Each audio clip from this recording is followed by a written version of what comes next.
just switching the order of these and or. In place of or we have and. Negation of x and y is logically equivalent to negation of x or negation of y. So these are some of the laws that we can come up with. Now the thing is that why they are true. We have to see that why they are true and how can one go about proving these laws.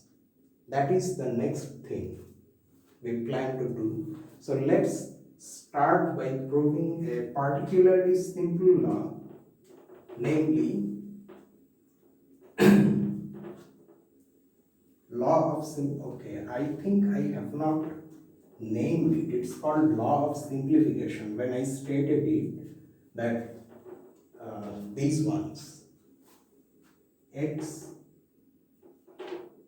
or x, if is equivalent to x, and x or x, sorry, this is or, this is and, x and x is logically equivalent to x.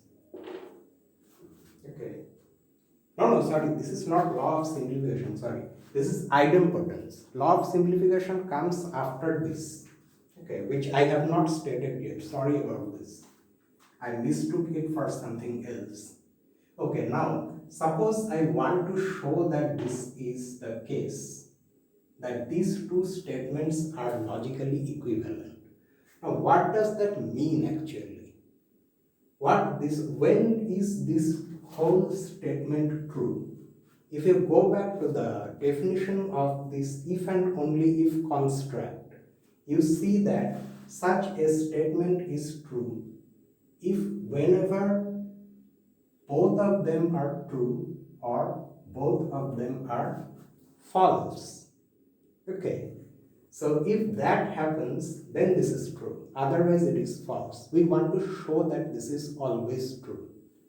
So to do that, we take the help of something called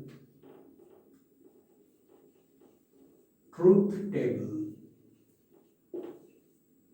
This table or tables like this keep track of the truth values that the individual statements or the things which are here in this compound statement have, or they take those truth values. It keeps track of the truth values and lets you know what is happening with the statement as a whole.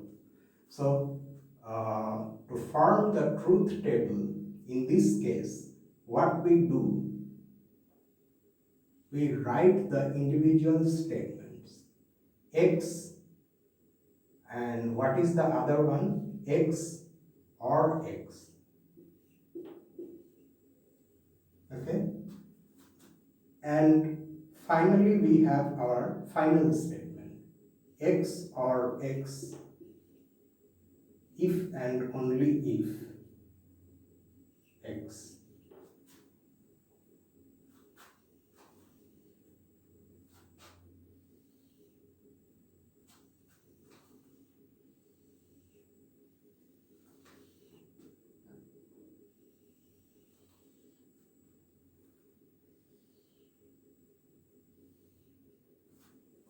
Okay, now in these places we will have the truth values.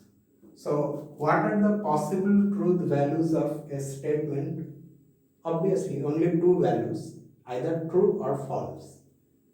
So x can either be true or false.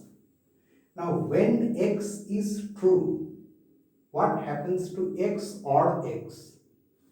Remember, or in other words, disjunction is true if either of the statements is true or both are true. Now in this case, both the statements are the same statement, and when that statement is true, of course this is true. And when the statements in a disjunction are false, then the statement is false. Now here if x is false, this is also false. So the disjunction is false. Now what about if and only if?